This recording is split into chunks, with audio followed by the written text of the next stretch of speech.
여러분, 그렇습니다. 우리가 깨어지기 전에는 불안, 공포, 절망이 우리 가슴 속에 회오리 바람이 칩니다. 그래서 그냥 이렇게 해볼까 저렇게 해볼까, 아이고 나는 어떻게 하노, 나는 절망이구나. 그런 절망 가운데 나중에 하나님께 나와서 완전히 자기의 잘못을 깨닫고 자기 자신을 하나님 앞에 박사 깨어지게 하면은 하나님께서 여러분께 부활의 생명을 주십니다. 물론 깨어진 그 상처는 깊이 쩔름바리가 되어 남아있지만은, 그러나 하나님은 부활의 생명을 주심과 동시에 마음속에 불안과 공포가 다 사라져버리고 여러분의 생에 태양이 떠오르기 시작하는 것입니다. 어두움은 사라지고 태양이 떠오르기 시작하는 것입니다. 깨어졌느냐 깨어지지 않았느냐는 마음의 평화로서 증명이 됩니다. 깨어지지 않고 내 인간의 수단과 방법을 사용하고 있을 때는 마음에 불안하고 초조하고 절망이 꽉 들어차고 공포가 세찬 시베리아 바람처럼 불어옵니다. 그러나 내가 완전히 깨어지고 살든지 죽든지 흥하든지 망하든지 성하든지 쇠하든지 주여, 주님께 다 맡깁니다. 이제는 주님께서 다 가져가십시오. 다 가져가십시오. 그렇게 완전히 맡겨버리면 하나님이 책임져서 하나님이 축복을 축 해주시면, 야곱에게 이름 바꾸어주고 축복해 주셨시 하나님이 축복을 축해 주시면 마음의 평안이 넘쳐흐르기 시작하는 것입니다. 할렐루야. 마음이 편해져요. 마음의 기쁨이 넘쳐나고 이제는 염려 근심 없습니다. 이제는 완전히 나와 세상은 간 곳 없고 구속한 주만 보이도다. 이것이 나의 간증이요, 이것이 나의 찬양일세.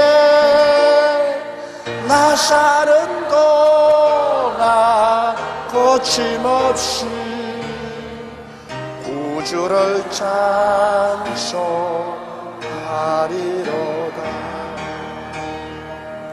어느 누구든지 여러분 하나님 앞에서 크고 적은 일에 있어서 이와 같이 깨어지는 경험이 있어야 비로소 진실로 하나님의 사람이 됩니다. 아브라함은 여러분 얼마나 심하게 깨어졌습니까? 아브라함은 애굽에 내려가서 자기 아내를 다 빼앗겨서 자기 눈앞에서 바로의 아내가 되어서 바로하고 사는 그 밑에서 먹고 살자니 그 영혼 속에 폭풍우가 얼마나 불었겠습니까? 그 다음에 그는 100살이 되어서 낳은 아들을 하나님이 모리아산에 제물로 드리라고 할 때 그 아들을 사흘 길을 데리고 가서 모리아산에 올라가서 장작불을 펼쳐놓고 그 아들을 묶어놓고 칼을 가지고 그 아들의 심장을 찌르려고 할 때 여러분 반미치광이가 되지 않고는 어찌 칼을 들겠습니까? 그 아브라함 자기 심장에 칼을 찌는 것보다 더 무서운 겁니다. 안 깨어지고야 그렇게 할 수가 없습니다. 또 야곱, 이삭도 그렇습니다. 이삭도 완전히 노인이 다 된 아버지가 자기를 묶어서 자기를 죽이려고 하는데 안 깨어진 아들이면 발 한 길로 아버지를 차버리고 이 노인 노망했구나 하고서 그냥 들고 뛰어도 아버지가 잡을 도리가 없습니다. 그러나 야곱은 아버지를 존경하고, 야곱이 아니라 이삭은 아버지를 존경하고 하나님을 두려워했기 때문에 순간적으로 깨어졌습니다. 하나님의 뜻이면 죽어도 좋습니다. 아브라함도 깨어졌고 이삭도 깨어지고, 야곱은 야복 나루토에서 환두뼈가 으러지고 쩔름바리가 되고 난 다음에 도망가던 것을 포기하고 자기 처자와 한 팀이 되어서 형을 향해서 이제 믿음으로 걸어가는 깨어진 사람이 되고, 요셉도 13년 동안 종살이에 혹심한 감옥에 노예 생활을 했었습니다. 그동안에 바싹 깨어지고, 모세도 40년 동안 인적이 끊어진 미디안 광야에서 짐승을 치는 목자가 되어서 하늘을 쳐다보고 통곡을 하고 땅을 쳐다보고 통곡을 하고 울면서 모세는 깨어져 버리고 마는 것입니다.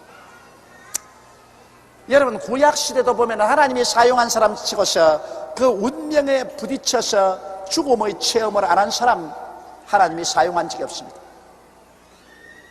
억센 죽음의 체험을 한 사람들을 하나님이 사용하십니다. 많은 사람이 내게 와서 그런 질문을 해요.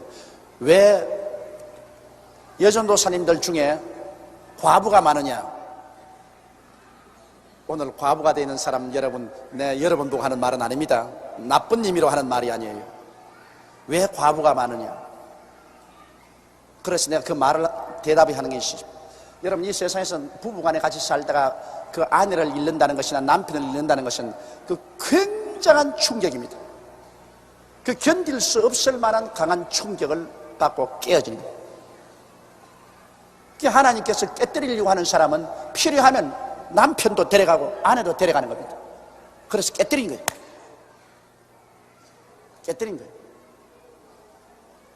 뭐 어렵다 해도 다른 것이야 다 해결하면 되는 거 아닙니까? 같이 한평생 살다고 하다가 한 사람이 먼저 이 세상을 떠난다는 것은 굉장한 충격입니다. 그러나 하나님은 그런 충격이라도 보내가 사람을 깨뜨립니다. 그래서 그렇게 깨어진 사람들이 되기 때문에 그 다음에는 이제는 남은 여생 주님께 완전히 맡기겠다는 그 마음의 자세가 되기 때문에 그렇게 깨뜨려서 하나님이 주의 종으로 많이 선다고요. 그래서 많은 여성들이 주의 종이 된 것은 하나님께서 그 남편을 빼앗아가고라도 그를 깨뜨려 가지고서 그리고 주의 종으로 선다. 그 아주 그렇기 때문에 하나님의 소명을 가진 여자에게 장가가는 건 위험합니다, 여러분. 처녀 시절에 뭐 하나님께 내가 목숨을 바쳐서 일하겠습니다, 주님 중심으로 살겠습니다 하고 헌신한 사람들, 그 다음 중도에 그거 다 포기해버리고 그 다음에는 아이고 나 시집을 가서 그냥 잘 살아야 되겠다고 가는 사람들, 하나님이 자 주의 종이 되라, 주의 종이 되라. 아이고 안 될래요, 안 될래요. 그 장난 아닙니다. 그러면 너 남편 내가 데려가마. 야 오너라, 너는 사명 안 받았으니까 너는 천당에 일찌감치 와도 좋다. 사명 받은 사람은 이 세상에서 일 좀 더 해야 되겠으니까 너 먼저 오너라. 데려가 버린다고. 그러므로 여러분, 총각 여러분께서 장가가기 전에 먼저 처녀에게 물어보세요. 하나님 사명 받았나요, 안 받았나요? 아, 내가 처녀 시절에 내가 하나님께 목숨을 바쳐 주를 위해서 일하겠다고 내가 한 적이 있습니다. 그러면 같이 주의 종이 되면 몰라도 안 될 것들랑 달아나라고. 달아나. 왜? 일찌감치 천당 간다고. 하나님은 여러 가지 면으로 깨뜨립니다. 어떤 집에는 자식을 하나님 먼저 데려감으로 깨뜨립니다. 그것 굉장히 가슴 아픈 일 아닙니까?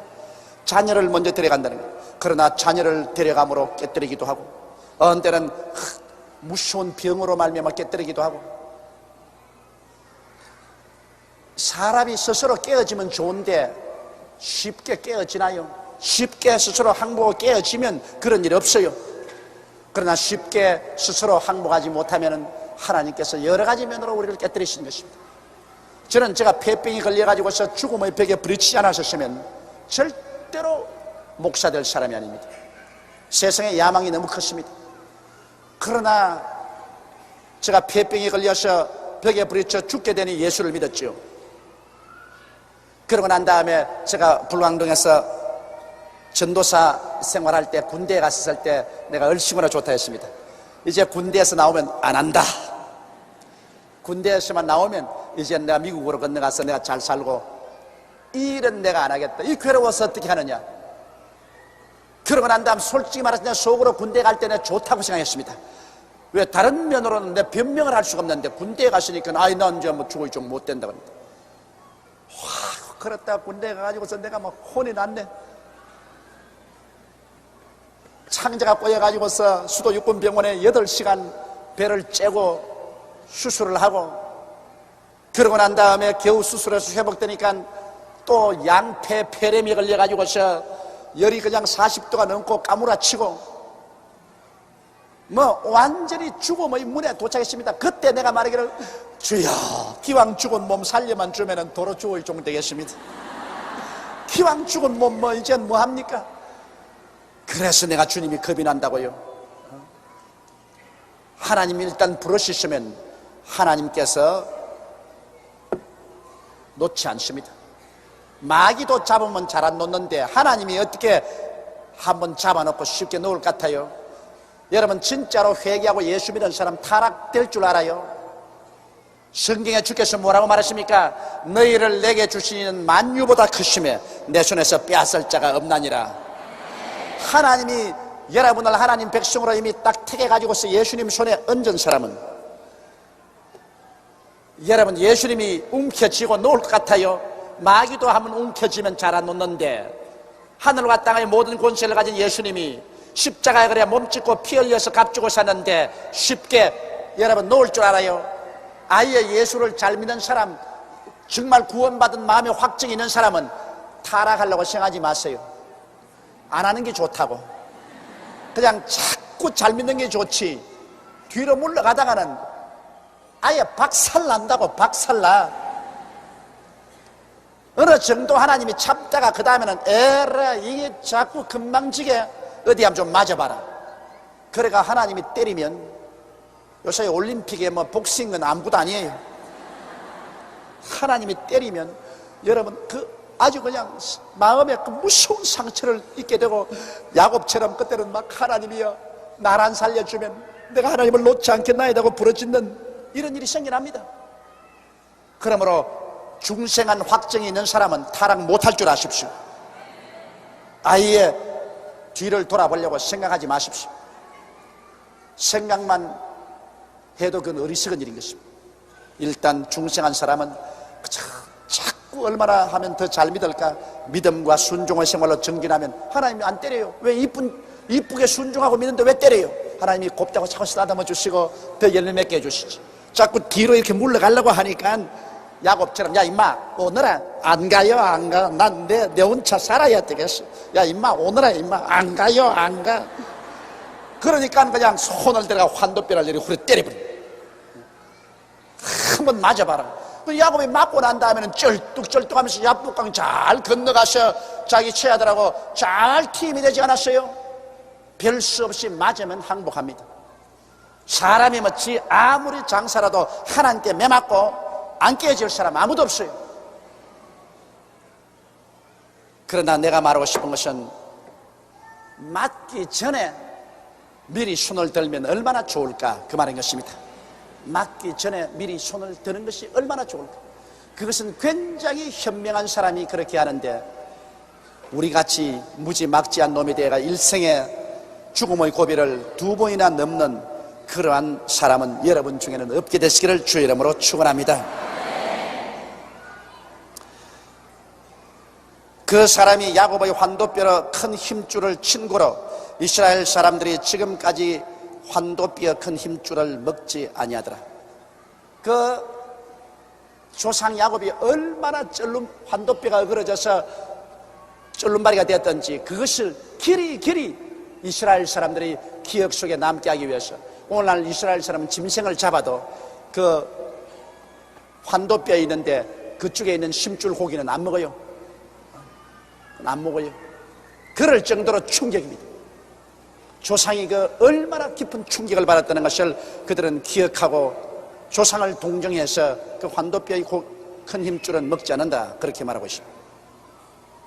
우리는 이를 통해서 우리가 오늘 깨달은 것은, 하나님은 깨어진 사람을 사용하신다. 적게 사용할 사람은 하나님은 적게 깨시고, 많이 사용할 사람은 하나님께서 많이 깨신다. 그러므로 우리에게 폭풍우가 다가오고 우리가 매를 맞을 때 하루속히 깨어지면 빨리 그 시련에서 나온다는 것을 알게 되시기 바랍니다.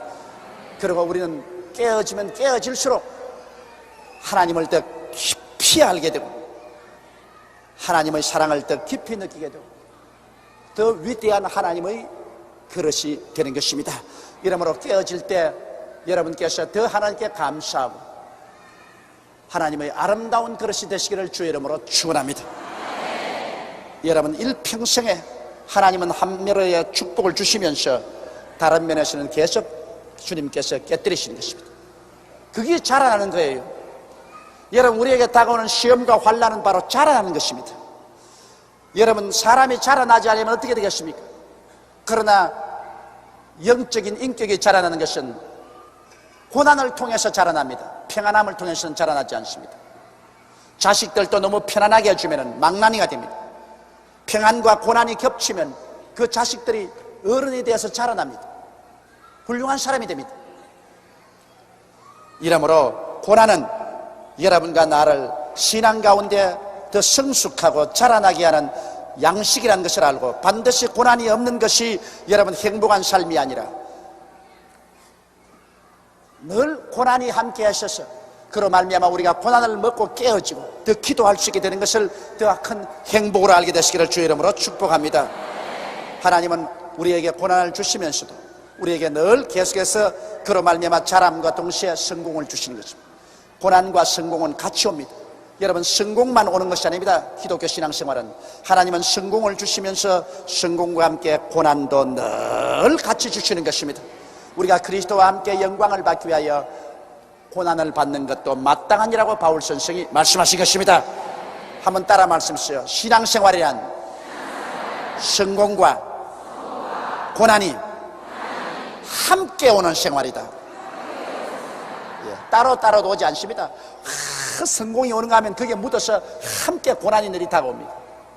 성공과 고난은 배의 시줄과 날줄과 같습니다. 우리의 신앙생활은 성공의 시줄이 오면 고난의 날줄이 오고, 성공의 날줄이 오면 고난의 시줄이 오고, 그래서 성공과 고난이 시줄과 날줄이 되어서 우리 신앙생활의 아름다운 천을 만들어내는 것입니다. 나는 옛날에 우리 누님께서 시집갈 때 벽에 위에 이렇게 꽃 있지 않습니까? 그거 술을 넣으려요. 내가 보니까. 그래서 밥하고 난 다음 시간만 있으면 시집갈 때 가져가려고 혼자서 열심히 그걸 하는데, 난 이게 들어 누워서 이렇게 보니 엉망이에요. 엉망. 그 놓는데 뒤를 보니까 막 실이 빨간 실이 이리 가고 저리 가고 막 더럽게 짝이 없어. 그러나 아이고 누나 참 수 못 놓는다. 무슨 수가 저 모양이야. 엉망이다. 우리 누님께서 웃으면서 그래, 뒤는 엉망이라도 낮에 앞을 봐. 앞을 봐.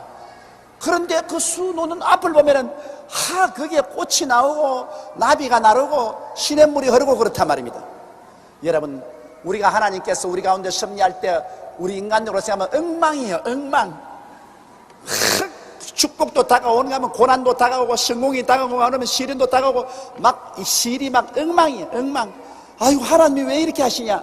그러나 세월이 지나고 난 다음에 탁 하나님이 돌이키면 그것이 앞져서 아주 아름다운 한 폭의 그림이 되는 것입니다. 하나님을 사랑하는 자 곧 그 뜻대로 부르심을 입은 자들에게는 모든 것이 합력하여 선을 이루나니라.